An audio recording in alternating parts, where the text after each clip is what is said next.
Steve Small Engine Saloon again. Thanks for coming back, guys. I got a real easy one here for you today.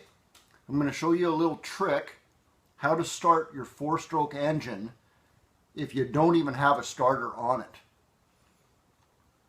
A lot of people don't know you can do this trick. I've actually worked with small engine mechanics in the past that didn't even know you could do this. How long is this going to take? It's going to take about 3/4 of a beer. That's how fast this is. Lucky logger in my case today. So maybe you broke the rope. Maybe you broke the spring inside of there. This is for emergency purposes. This is a generator. Your power just went out. You got to get some stuff on in the house for the wife. Get that starter off of there.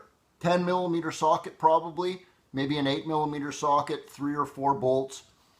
Get that starter off of there. Now look at this starter cup. You have to verify that you can actually emergency start this thing to begin with. You have to have this little notch cut out of the side of the cup. Look at that notch. If you have a notch there, you're good to go.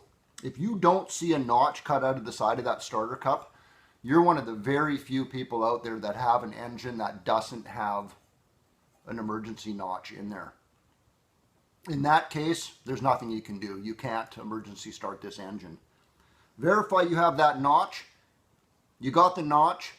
Now you need to make an emergency rope for yourself. If you did break the spring, then you have a full piece of rope in there. Reuse that rope. If you broke the rope, you have already a piece of rope, the handle still on it, that you pulled off of there. And you still have another piece of rope inside the spool. Pull that piece out too. Now you have 2 pieces of rope. Best case scenario, of course, if you already have a new one. I've even heard some guys have taken an old pair of work boots and took the lace out of a pair of work boots. I've never tried that myself. I can actually see that working though, because boot laces are generally pretty heavy duty laces. If you're in an emergency situation here, it's certainly worth giving it a try if that's all you have to use. In any case, choose the longest rope that you have available to you. Take the starter off, if it's not already off, the starter handle. Reuse that handle. Take the longest piece of rope you have and put that on your handle. Tie a knot in there, obviously, so the handle doesn't slip off. And on the other end of the rope, tie another knot.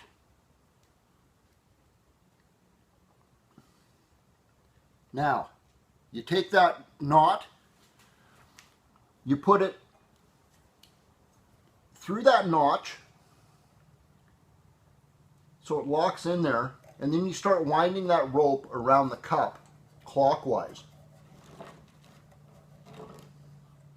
Now, make sure that everything's ready to go on your generator. Make sure your switch is on, make sure the choke is on, make sure your fuel is turned on, all the stuff that you would normally do. Now when you pull this rope, that knot's going to automatically fly off and it's going to kind of snap up towards your face, so just be aware of that. Now give it a pull.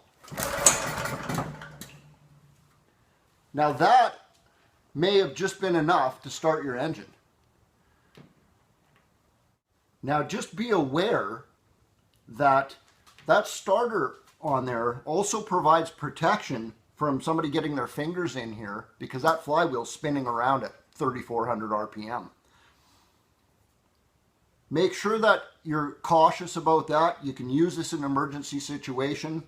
Your generator is going to run like that. There's nothing wrong with letting it run like that, just as long as you're aware that that's not actually that safe to let that run like that. So there you go. As usual, I hope I helped somebody out there.